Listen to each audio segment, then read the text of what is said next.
Hello, my wonderful viewers, and welcome to another episode of Betty Adams Overanalyzes. Today, we are looking at the first of a few deceptions in the new series Lost in Space. No, this will have nothing to do with Dr. Smith, just some sleight-of-hand deception and willful ignorance that is floating around in the show at large. First, let me call your attention to the two mentions of a planet dying that really show up in the show. The first is when Dawn West, a lovable but highly inaccurate character in all things scientific and not directly related to mechanics, calls Earth a dying planet in an offhand manner. The rest of the instances where anyone talks about a dying planet, they are referring to the unnamed planet that the Jupiters and Robot Robinson are crashed on. Now, only a few episodes later, after Dawn makes this statement, you have this very interesting scene. One of the voices of scientific reason, Hiroki Watanabe, a doctor of ecology, in all of his silver-haired professorly glory, calmly and gently reminds the panicking colonists that no, the nameless planet isn't dying. This is a natural part of the planet's cycle. The planet is, just as he puts it, entering a phase malignant to human life. It's doing this, and there's nothing they can do to prevent it because this is just a natural phase of the planet's cycle. And that, my viewers, is what Earth is doing in this science fiction show. Earth isn't dying, not in the least. It is simply entering a phase malignant to, if not all human life, at least modern human life. It's doing it in a way that it's done it many times before. Let's review some natural history and the revealed history in the show. A quick summary of the show. Scarecrow and his ship crash-landed onto Earth like a meteor in the Yukon province area of Canada. This is explicitly stated. There was even a underbar running across the screen. Then bad things started happening. There were riots across North America, probably across, but we're getting this from Robinson's perspective. We learned from Maureen Robinson that if they stayed on Earth, they would never see a blue sky again, and that opportunities would be scarce. That conversation did not sound like she was saying, if we stay, we're going to die. But we have to weigh the benefits of staying and going, meaning that there would be benefits to staying and not all benefits to going. So, piecing the clues from the show together, what can we happen? Now, let's switch over from science fiction to natural science. First off, why did the show creators have the alien ship crash into the Yukon province? Aliens never crash in northern Canada. That alien ship could have crashed anywhere. Why land it? Not in America, as most American-funded shows do. Not in a place that would be more logical to send American troops, like places they are currently deployed in real life, but to the Yukon province of Canada. Tectonics, my viewers, tectonics. That alien ship landed itself smack on the edge of the Pacific Ring of Fire. It landed itself in the same tectonic network as the Yellowstone supervolcano. It crash-landed and sent seismic waves spilling out to trigger a very real natural disaster. We have a phrase, anybody who's lived on the Pacific Ring of Fire. Not if, but when. When it happens. So, what happened? In California, they call it the Big One. In Alaska, they call it Tuesday. But all jokes aside, it is a very real threat.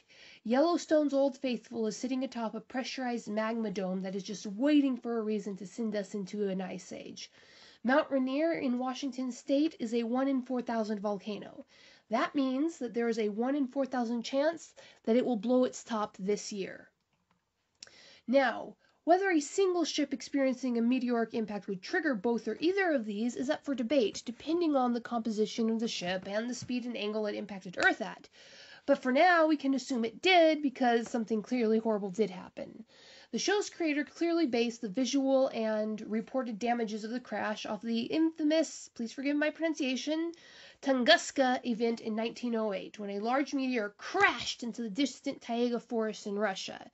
Now, the debris cloud thrown up by such a meteor alone is enough to cause a mini ice age. It's not really an ice age, but that's what they call it because things get cold for a while. But not nearly the planetary level disruption that we see hinted at in the show. Even if Dawn's planet is dying statement can be taken as hyperbole, Dr. Watanabe's statement about the planet entering a phase that is malignant to human life should be just as hyperbolic when talking about a mere meteor impact. There would be a few years, perhaps a few decades of poor crops. The Canadian forest industry would take a beating. But that would be it. And it's nothing that modern humanity couldn't get through. We're not utterly dependent on the seasonal forces as we were. We can grow crops all over the world and ship them to where they're needed.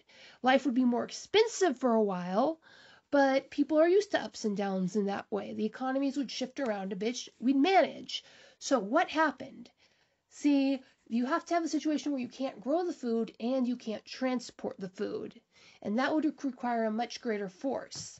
And that would require the alien ship impacting and causing a major tectonic event. And that is why that alien ship landed in the Yukon. It had to hit the North American plate at a critical junction.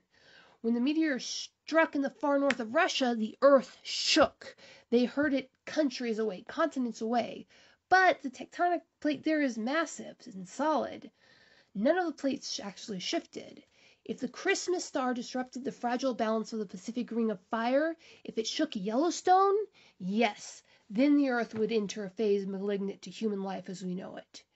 Let's picture it. The ship rips through the atmosphere intact enough to keep Scarecrow alive and his control ring intact. It impacts and sends up a cloud of particles. The sky goes dark.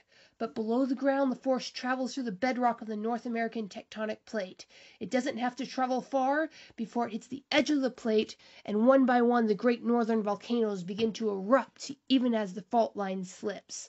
Alaska quakes, sending great waves out into the North Pacific, waves the North Pacific is all too willing to return. Anchorage with its ports, Valdez with its tankers supplying oil to the world, are gone in a matter of hours. To the south, Mount Rainier in Washington state erupts with a fury orders of magnitude greater than its sister Mount St. Helens. Its ash will circle the world, its lava will flow for miles, but neither of those holds the horror that the city of Seattle knows is coming. Every glacier on that mountain melts in moments, sending a wave of mud, ash, and boulders roaring down the fertile flat valleys towards the only outlet it has, the ocean via the port of Seattle. The city is cored like an apple. The port is destroyed. Everything in the Lahar's path, this mud, the boulder, this wash of pure force called the Lahar coming down the valleys, everything in its path is carried out into the Pacific. Entire cities washed away before it even gets to Seattle. Further south in California, the state finally experiences what it's been waiting for. The big one. The mighty San Andreas Fault picks itself up and lunges forwards. Cities cut in half. Highways crippled up and down the coast. In the matter of a day, the entire west coast of North America is brought to a halt. Far to the west, to a lesser degree, Japan, Russia, and China face the same disasters. Tidal waves wash back and forth across the Pacific. Planes can't fly in the ash. Rescue operations can't drive over damaged roads. Then the long-term effects begin to kick in. California is the sixth largest economy in the world. Without it ticking happily along, other economies are crippled. Every resource must go to rebuilding what was lost. Smaller countries in poorer parts of the world watch factory after factory closes, even if the wealthy cities of North America wanted to buy their goods. With the port cities of Seattle and Portland and Los Angeles destroyed, they have no way to get them. Not in the numbers that they're needed.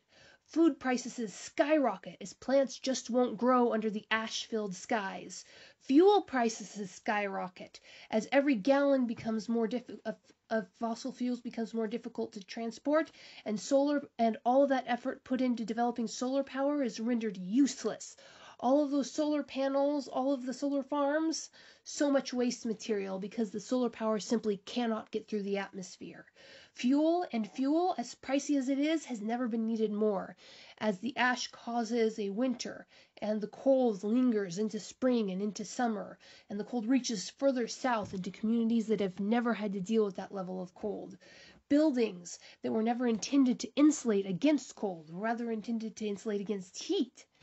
And the last time we had a really bad volcano go off like this, way back in the 1300s, and it kicked off what is known as the Little Ice Age. You have stories throughout the centuries of the Thames River being frozen over into summer. And that isn't even talking about what might be happening in Yellowstone, because That's where the vast majority of the ash is going to come from. That is what will black out the skies. So, if this is what the creators did in Lost in Space, if this is what is happening on Earth, yes, there would be riots, there would be massive societal collapse. And this is something, in my opinion, far more terrifying than a man-made disaster, because this is nothing we can control. Nothing humanity can do will ever change the fact that we are living on top of an active supervolcano. And this lovely little story I've lined out for my viewers, remember, we have a saying in the Ring of Fire. It isn't a matter of if, it's a matter of when. Crashing alien spacecraft or not, Mount Rainier is going to go off one day. You have a 1 in 4,000 chance of watching it happen this year. And all we will be able to do is to rescue the survivors, if we can get there, of Seattle. And California, of course, is bracing itself more. Oregon is bracing itself more every year for when the big one finally does hit. But there's only so much that can be done. And meanwhile, none of that is going to have a thing to do with when Yellowstone finally erupts and turns the sky black. If this is, after all, what the creators have gone for, it's brilliant. It taps into the very real, visceral fear of the volcanic nature of our planet in a very practical way. This is the set of instincts that makes us imagine deities in the base of volcanoes. Everyone alive remembers some big shake or eruption. Stroll down the streets of Anchorage, Alaska, and ask any old-timer about tsunami evacuation routes. They'll laugh. They will tell you that they remember the big one. Then they will shrug and calmly state that when a big tsunami finally does hit, everyone in the city proper is going to die. Then they wander off for coffee. Few other cultures are quite that blasé about it. Billions in safety research is spent every year because we know very well that the situation outlined in Lost in Space, it's not a matter of if, it's a matter of when, and there's nothing we can do to prevent it. So, what do you think, my wonderful viewers? Do you think that this was a major volcanic seismic event that's crippled Earth, sending it into a state that is, how did Watanabe put it? A state that is not habitable for humans. But, or am I way off? Leave a like below if you agree with me. Leave a comment if you have your own ideas about what happened and is happening to Earth and Lost in Space. Peace out, my wonderful viewers.